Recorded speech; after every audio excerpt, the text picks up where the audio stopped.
The government defeated by 18.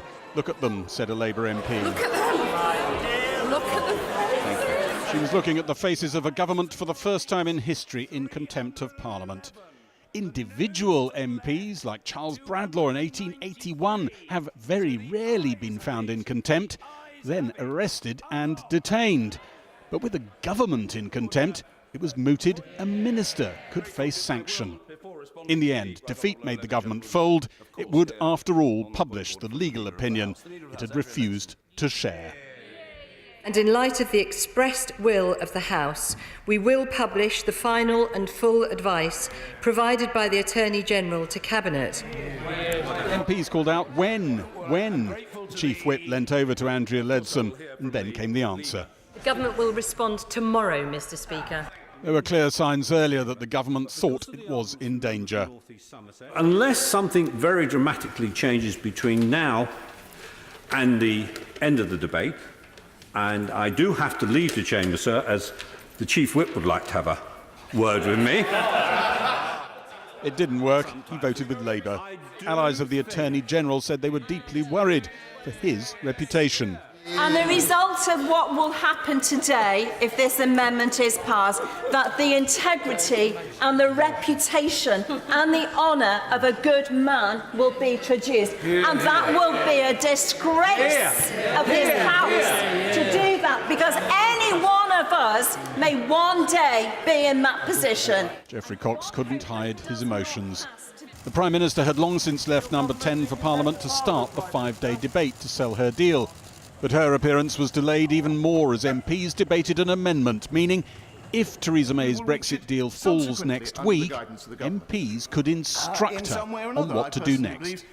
We could arrive on the 21st of January with a statement that no deal can be reached, and it could be that at that time there is across this House somewhere a majority in favour of some solution which would avoid us leaving without a deal.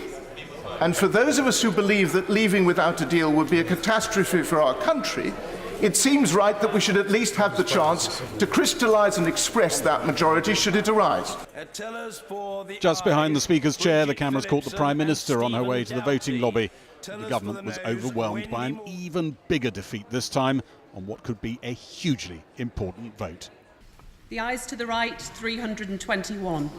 The noes to the left, 299. There was no rest for Theresa May. Winded by defeat, she was straight to her feet, defending the deal against MPs stuck on pro-Remain or more strident Brexit positions. I call the Prime Minister.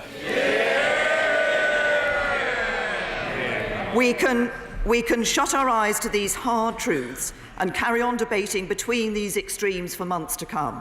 Or we can accept that the only solution that will endure is one that addresses the concerns of those who voted leave while reassuring those who voted remain.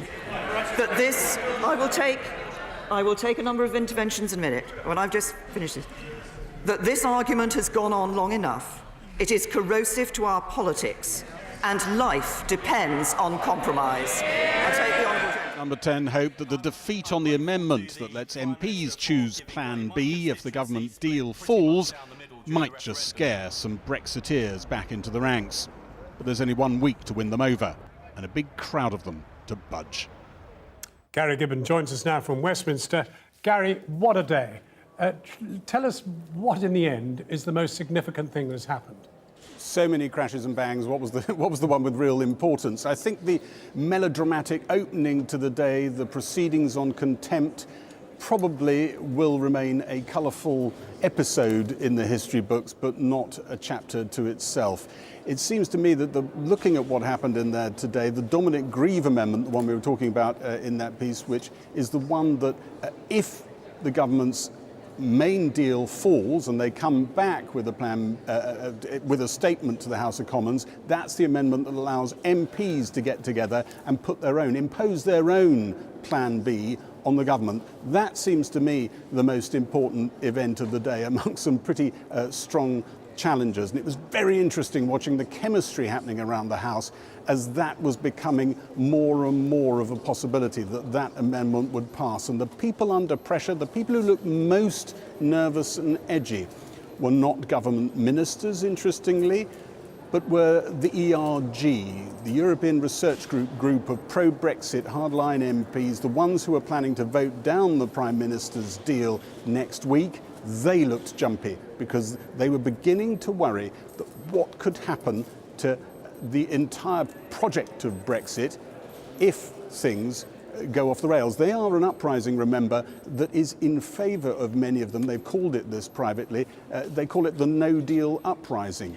They actually want to make sure that if Theresa May's deal fails, we come out on, as they would call it, WTO terms. They could see that amendment jeopardising their entire project. So have the odds changed beneath her feet, and if they have, in which direction?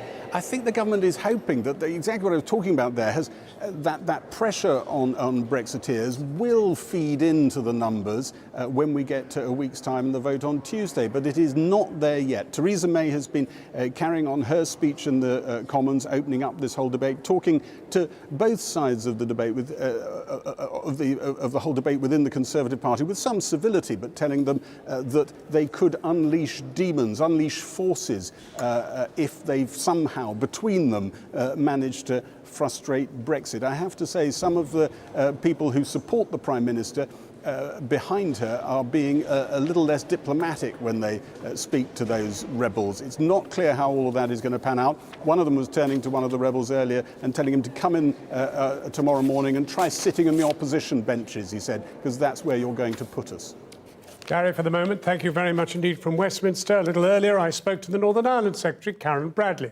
I began by asking her if the government had lost the confidence of the House. Nobody ever wants to see a vote lost. You always want to see votes being won, and it's disappointing given that the Attorney General did take that step yesterday, did publish that 50-odd pages of advice about the Brexit deal, and then came and answered questions. Again, something that happens incredibly rarely in Parliament. So it's disappointing people have acted the way they did, but we're now on to 5 days of debate. We're now on to actually the substance of this deal and what we want to deliver. And as someone who wants to see the result of the referendum delivered on, and I want to see Brexit happen, and I want to see it done in a way that is good for the United Kingdom, this deal is the only way to do that. It does not bode well for tonight's unfolding developments. The House has made a decision. It's disappointing. I'm not going to shy away from the fact it's disappointing, but we have got now to get on to the substance of the matter, which is the deal. We've got 40 hours of debate, and we want people to really think hard, really consider the position, speak to their constituents, go and visit those butchers, those bakers, those businesses around their constituencies. I know, as Secretary of State for Northern Ireland, the message I'm getting on the streets of Northern Ireland and in the businesses of Northern Ireland is get this deal done, get it moving on, the safeguards are in place for the things people are concerned about. The one breed of people you didn't mention is getting the confidence of MPs, let alone butchers and bakers up country. Surely the moment has come, and you've got the DUP who have now voted either against you or not voted at all in the finance debate. You've got them in 3 different votes in which they have failed to vote with you on critical matters, so you don't have a majority any longer in the House, and you've also got some of your own members actually supporting this motion today. When I say speak to the butchers and bakers, I mean members of Parliament need to go and spend time in businesses, need to go and spend time with people, go and knock on some doors over the weekend, go and find out what people are saying. And what people are saying to me in Northern Ireland and in my own constituency is, please get on and deliver Brexit. But we are worried that we won't get Brexit, or we're worried that we will crash out with no deal. We want to see Brexit delivered, and we want to see it done in an orderly way that is not chaotic and is good for the British economy. This deal delivers on that. It is a quite extraordinary situation in which Sinn Féin, never the best of friends to the government, is supporting you, and the DUP, who are actually in alliance with you, are voting against you. Well, there are those that have suggested that because one side or another might be supporting the deal, it must be bad for the other side. I say that that simply isn't the case, that there isn't a division here in terms of whether the deal is good for unionists or nationalists or neither. This is a deal that's good for everybody. And I urge people to look at the detail, look at what's actually been delivered, and look at it in the round, look at the whole position. I hear from businesses across Northern Ireland, I hear from people across Northern Ireland, they want us to get on and deliver, and that this deal does deliver for them.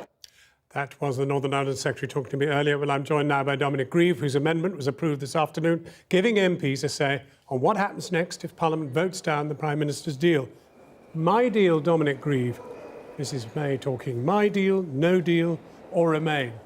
Have you knocked no deal out?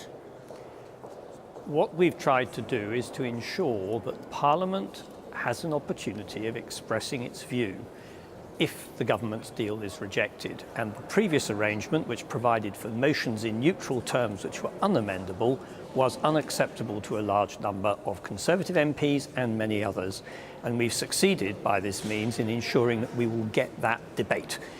Obviously, it doesn't guarantee what the outcome will be, and I'm not seeking to guarantee a particular outcome. This is a process issue which was very important, and I wanted to make sure that we established now, particularly in view of the volatility of the situation, that we could have those informed debates if the government motion is defeated. But what no one has established is whether Europe would continue a discussion after such a vote. I'm quite confident that Europe will allow us the time to consider the options. That is the key issue. The key issue is whether we wish to potentially go back and speak to our European partners further. That may, in fact, be very difficult. I'm the first to acknowledge it. Do we want to try to find an alternative way forward? Do we wish to go back to the public and ask them if this is really what they want? All those are provided for by this amendment in procedural terms. It's then a matter for the House what it makes of it. Now, you're a lawyer. Do we ignore the fact that the government has been found in contempt of Parliament? The government has accepted Parliament's motion after being defeated again today and is going to supply the necessary documents. I don't think we need to take the matter much further than that. There's a lot of politics in this. And I have to say that my view remains that asking for the Attorney General's written opinions or advice to government is, there are good reasons why that shouldn't happen. But at the end of the day, the government's problem is it doesn't have a majority. And in those circumstances, it's going to have to give way because constitutionally it can't resist the House of Commons' will in this matter. You said it, Dominic Grieve, a lot of politics in this. Are those politics such that they have considerably weakened Mrs May? I have no desire to see Mrs May weakened. I'm not asking that, I'm asking has it? This is a very volatile situation. I'm not sure, actually, that you can be said that the Prime Minister has been weakened by today's events. If she wanted to draw upon what's happened today, she could strengthen her position. Ultimately, we need leadership to get us through what is a major and, I'm afraid, deepening political crisis. And I would like to see her provide that leadership. Dominic Grieve, I know you've got to walk off and vote, so I must let you go. Thank you very much indeed for talking with us. Thank you. And well, welcome back to a little corner of Poland here in Birmingham, where even the hand-carved wooden benches and sheepskin rugs are imported from the owner's hometown. The Kaczma restaurant is at the heart of the city's Polish community, but plenty of Poles have recently returned home, not just because of Brexit, but thanks to a buoyant Polish economy. What's been called Brexodus may only intensify if Theresa May delivers her long-cherished vow to end the free movement of Europeans into Britain. Tonight, we debate the economic consequences of taking back control of our borders with locals, business leaders and academics. Well, here in the West Midlands, it's claimed thousands of new jobs will be created in infrastructure projects over the next few years. Darshla Soni reports now on who is set to fill the vacancies of the future.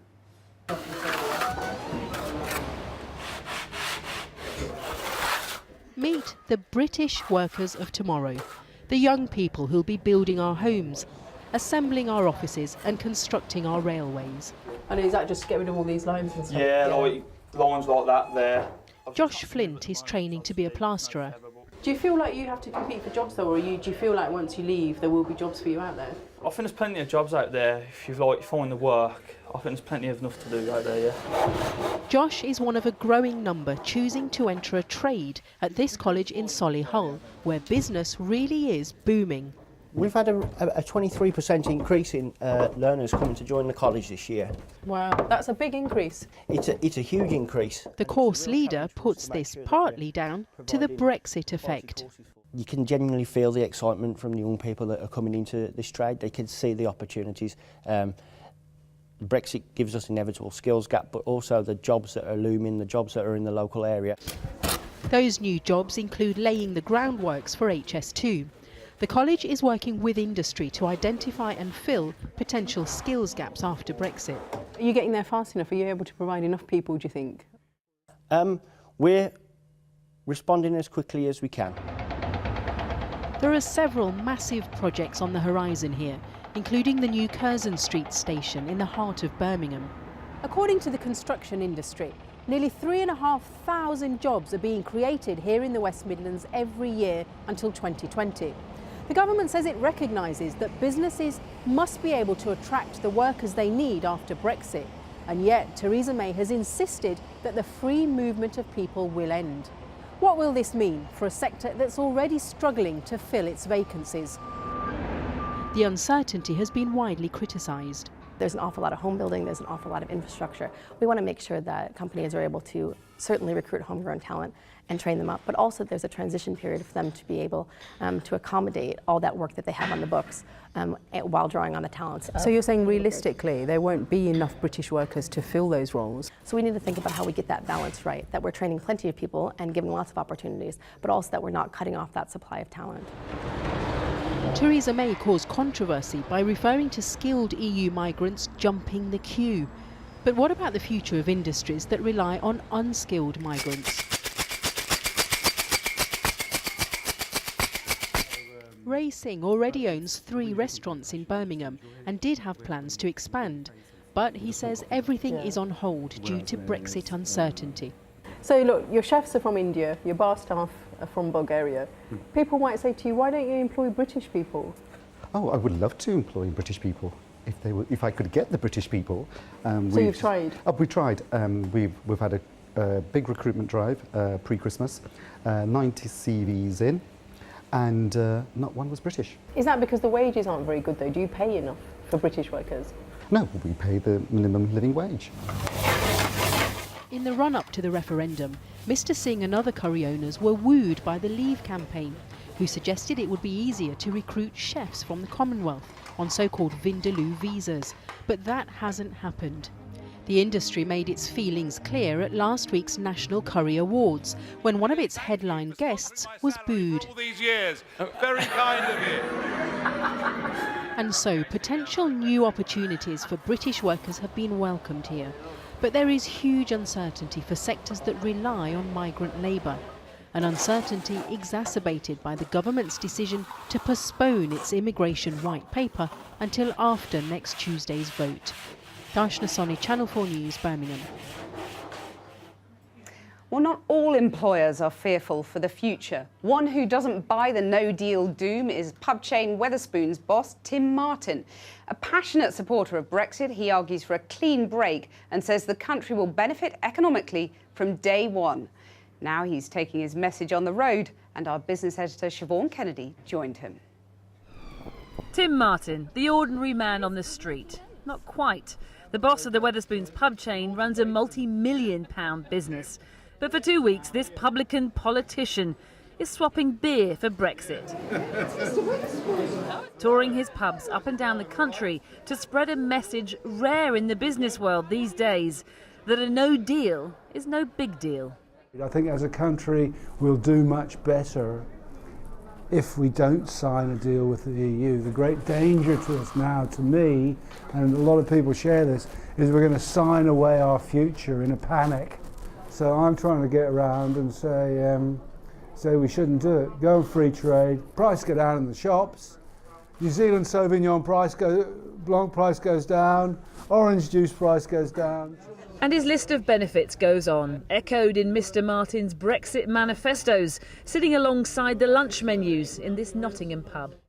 So what's really struck me today is the number of people like these guys here that have come up to Tim and said, thank you so much. I agree with you that we shouldn't be afraid to leave Europe with no deal. That's his message today, and certainly judging by the people he's talking to, they seem to buy it. Well, almost all of them. The reality has now struck, and your lot are just leading Britain to economic catastrophe. You're going to break up. Rubbish. You're going to. What are you talking about? £39 billion, no tariffs on food, regaining control of fishing. So they're tangible, real economic benefits which would apply from the 29th of March next year. Where do you want me, in there? On the other side, yeah. You've got to get round the country, Tim. Dad, get out there. Get out there, don't just sit around. Save Brexit. So I thought, well, I'll do it.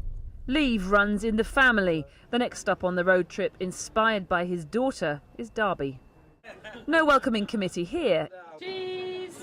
Instead, a meeting of the Derby Heritage Forum. Andrew, Ron, Kevin and Alan. It says in or out. We voted out. We didn't vote for a deal. If you prioritise leaving, which is what these gentlemen instinctively pick up, and they're right, then you put yourself in a very strong bargaining position. As soon as you say you must have a deal at all costs, you lose all bargaining power. You must be the only businessman that is advocating a no deal, just leaving. All other businessmen seem to think that that would equal chaos. The forces of the establishment would say it's controversial, but I think it's common sense. Alan here is a Remainer. What do you make of that? Everybody's entitled to their opinion. What's your message to him? He needs to change his mind. Misguided.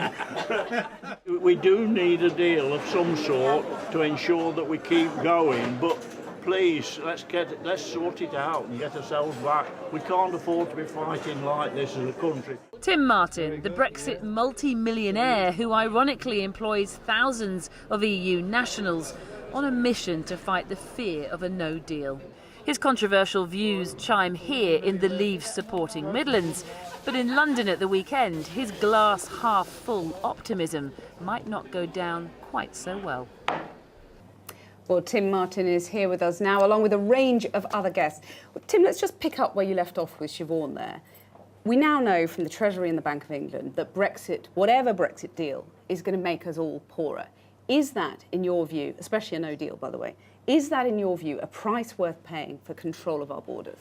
No, very few people believe that it's going to make us poorer.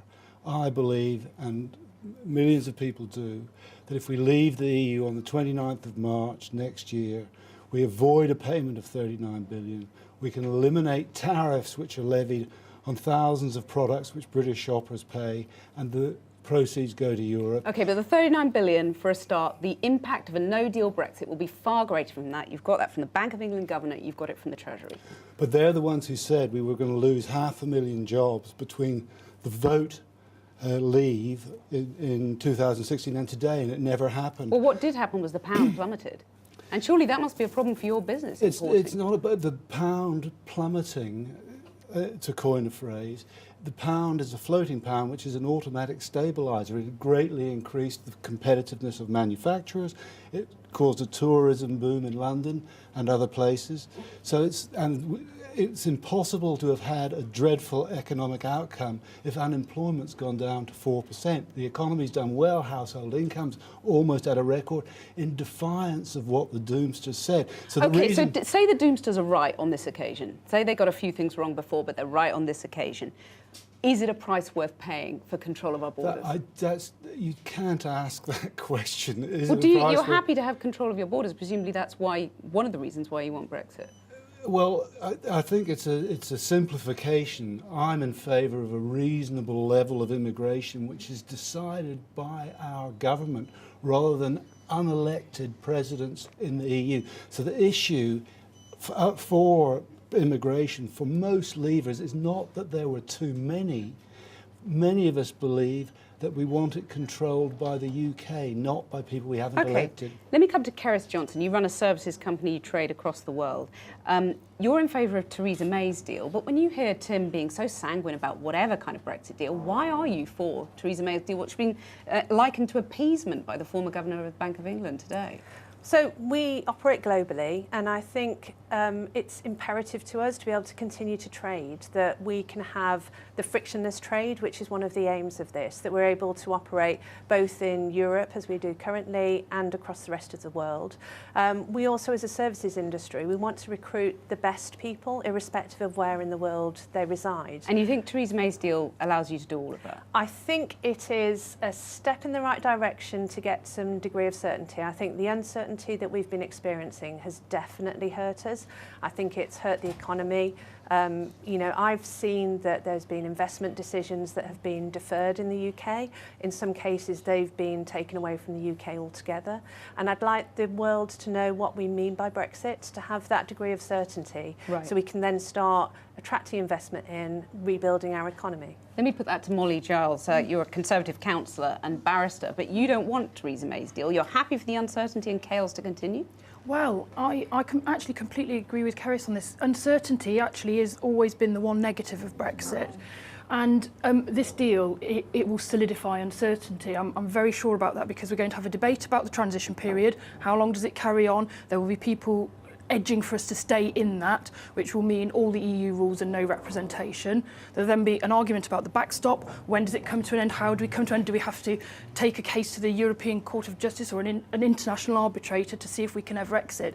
The arguments about Brexit will not stop with this deal. And actually, that is the I think if there is an economic downside to Brexit, I agree it's uncertainty. But you're still happy you voted to leave? Absolutely, because I see that the decision about Brexit, it's not just about what happens in the short term in the next 6 months or the next year.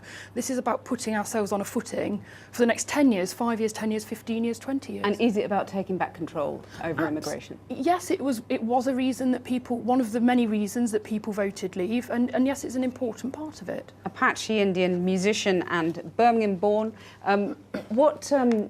Give us the case for Remain. You've heard the case against. What's the case for I work Remain? with a lot of young people. I run a music academy, Handsworth Campus, South City College, and Nice plug. music brings us together. So I work with a lot of young people from Europe, from the area, far and near. And it's all right talking about businesses that are doing well and whatever, but what about the young people? I mean, there's a lot of uncertainty. They're already paying the price for the previous mistakes that the government has made. So they just don't know whether they're coming or going. Should we stay? Should we go? What about education? Should we start this course? It affects families, it affects business. So I think this is danger. This is danger zone, and we cannot, as a country, we're not stable enough to make this decision. So we need to rebuild our infrastructure. Do you accept the reasons why some people voted for Brexit were concerned with immigration? I think people were just not. I mean, immigration. A lot of things were brought up to make them leave, but was it informed vote? Did we know what we're voting for? All the people should question that now. They obviously didn't know what they're voting for. It's kind of the blind leading the blind. So now that's what we are. It's still messy. Can we as a country make that decision right now? I think it's detrimental. Sebastian Meller, you manage this place here. You employ, I think, 95 Polish staff. Have you seen a Brexiters? Have you seen Poles leaving because of Brexit? To be honest, at the moment, we're not really feeling that. I'm just received messages, lots of the messages from us customers, which they came actually to us and they say goodbye, because they come back to the more stronger country in the Europe now, the Polish economics. So it's the economy that's pulling them back? That's what I think personally. I have the business here. In England, it's my home actually, and but I think they left. They're trying to come back home to the motherland because the economic of the Poland, they're going very, very quick up. Well, Tim Martin, I want to get you to respond to that, because you employ, 10% of your workforce is European Approximately, Union staff, yes. I mean, some of those might well go back to Poland, Czech Republic, wherever they're... Well, as Sebastian said, I think that Poland has come from a communist system which didn't work, and people were relatively poor. As a market economy has developed in Poland, and this has happened in lots of countries throughout the world, the economy's picked up a lot. And so people will go back. That happened in Ireland, for example. But aren't you worried about that? I mean, where are you going to get the staff from? Well, I mean, there's no point in agonising over the more successful Polish economy. The 64 million people live here, and 280,000 came into the country last year as immigrants, which I welcome because the unemployment is low, but 2/3 of them came from outside the EU. So there are these automatic stabilisers which work. Let me bring in Jenny Phillimore here, academic who specialises in migration, so you can take up some of what you've just heard from Tim.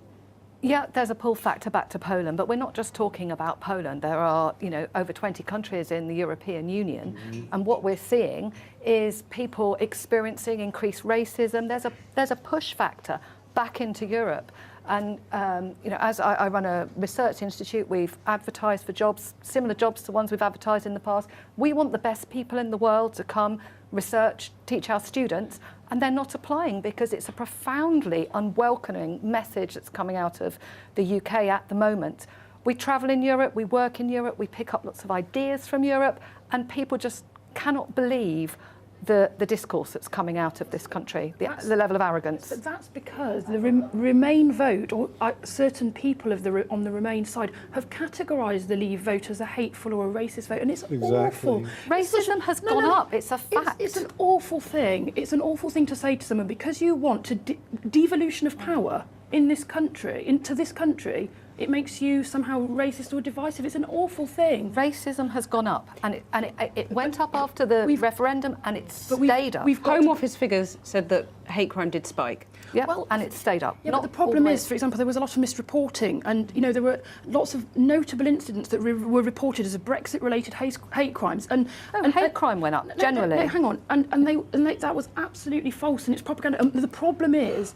You then have... It's not false at all. Hang on a sec. Let Apache speak. Your family's from the Punjab, I believe. My family's from India, and as I said, I work with a lot of young kids on the street. Unless we have these new ideas of bringing kids together and breaking, it's a problem. And we have a lot more hate crimes. We have and whether you see it or not, it's there. And with respect to Apache, I don't think you can say that reclaiming democracy, which has been ceded to the unelected presidents and apparatchiks of Europe, and making us more of a democracy can possibly make you more racist. I just don't think the British public will agree with that. It's not logical. I think it legitimised for some people the divisions that are there and helped to bring to the fore some of those will a divisions. second referendum make matters worse? I can't see how a second referendum can make matters worse. What we know now is, we've got a better sense of what we're getting, but this is a chance. It's claimed that the decision was a democratic one. We know they lied, we know they cheated, and they are getting away with it. The Leave campaign. And the Remainers didn't lie. I'm really sorry. The evidence at the moment. I'm really sorry. We've just got going, but we've got to end. I'm really sorry about that. Thank you all for joining us in this Polish restaurant. Thank you very much. And back to you now, John, in the studio. Thank you, Kathy. We're joined now by the leading Brexiteer, Ian Duncan-Smith, who's just been listening to the debate. Can I just ask you firstly, Ian Duncan-Smith, do you think that those who support no deal have taken a bit of an injury today? Well, I don't actually think that the votes... first of all, we've got to separate what the votes were about. The vote about the legal advice is definitely damaging to the government. There's no question about that. They will have to publish that. I'm not sure, frankly, that we'll learn very much more, because I thought the Attorney General yesterday, in his testimony, basically punched a hole through the government's position about the backstop and made it clear it's a kind of trap, really, which is one of the biggest problems with the existing agreement. On the other stuff, again, we're still in this idea of a motion of the House. It's very difficult to explain to the public. This is not binding, no matter what happens, on the government, because it's a motion of the House, and even the amendment is a motion, so it still remains a kind of take-note process. So it's not in any way, it doesn't change what happens. The key bit is next week on Tuesday, when we vote on this deal that the government's put forward, do we want this? Do we think this delivers on Brexit? My sense is it doesn't. The backstop is wholly avoidable. It shouldn't be in there, and we need to get that out. And that's what would make it at least acceptable. So that's the big deal, and that's the You've big been You've been in that House a long time. Have you ever known such turmoil? Have you ever known MPs do what they've done today? Well, I've never known turmoil on the continuous basis like we see it at the moment. I've certainly seen turmoil, we have done, when governments have been defeated, but the moment with this going on, it makes clearly governance very difficult, and the problem lies in the election last year when the Conservatives didn't get a majority. It makes it very difficult to get their business through. But I do think Mrs May lost that majority, and yes. Now she's been, in a sense, in charge of a government that Parliament has condemned as being, in serious conflict with the Constitution, if you like. Contempt, I think, is what. Yes, contempt of Parliament. Yeah. How much longer can she go on? Well, that's not a question that I can answer, obviously. It's a matter Well, but your of... experience, you can sort of have a little bit of a look Well, at it. as you said, John, earlier on, you've been around a long time in this and you've seen it, and we are in very uncharted waters. But I'm not in your place. Oh, that's quite good. That's a very good statement of fact. I agree with that.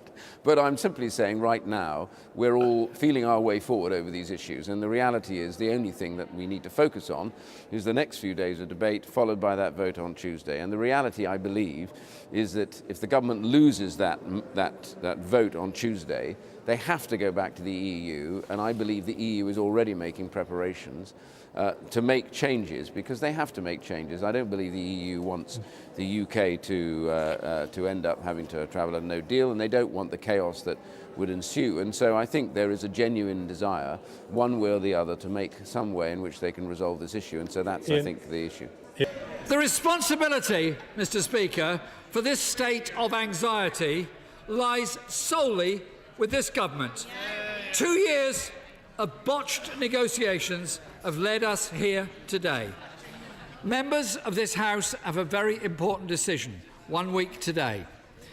To vote for this deal would be to damage our economy, to make our constituents poorer, and to take a leap in the dark for the future of this country. Well, what does all this mean for all the days ahead? Over to our political editor, Gary Gibbon. Gary? 3 defeats in a day. I think you probably have to go back to 1978 to find a government that endured something like this. The omens are still very much that the Prime Minister is going to lose the vote on the deal a week today and could still lose it quite badly.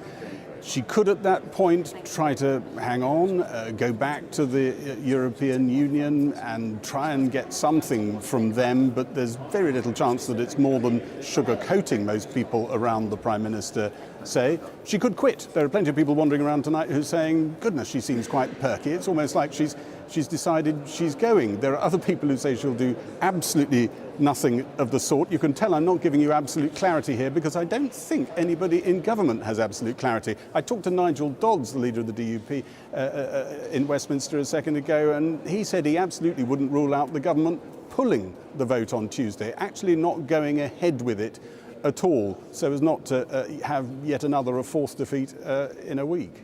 Well, Mrs May offered us 10 days ago, fortnight ago, it's either my deal, no deal, or we remain. So where are we on those? Well, everybody who wants any of those options is running around a little bit nervous at the moment with varying degrees of movement in their mood today. I would say the people who want no deal, the hardline Brexiteers, for all the talk you've heard tonight that the motion that was passed we were talking about earlier is non-binding, the one where MPs could impose a plan B on the government, for all that talk, Jacob Rees-Mogg jumped up at a moment earlier in the debate and went over to the Labour MPs opposite and told them he needed them, the fellow Brexiteers on Labour benches. We need you to come with us. Someone who's watched him a lot over the years said he had none of his normal, relaxed, aristocratic veneer at that moment. He was a very different, animated person and was very worried. And for all that talk, I think they are worried. You can find people who are a little bit more enthusiastic on the Remain side, thinking, well, that decision that happened in the Luxembourg court today, allowing the government here to revoke Article 50 on its own unilaterally, maybe that gives them a bit of hope. Very hard to see how that happens with Theresa May or whoever might succeed her in number 10.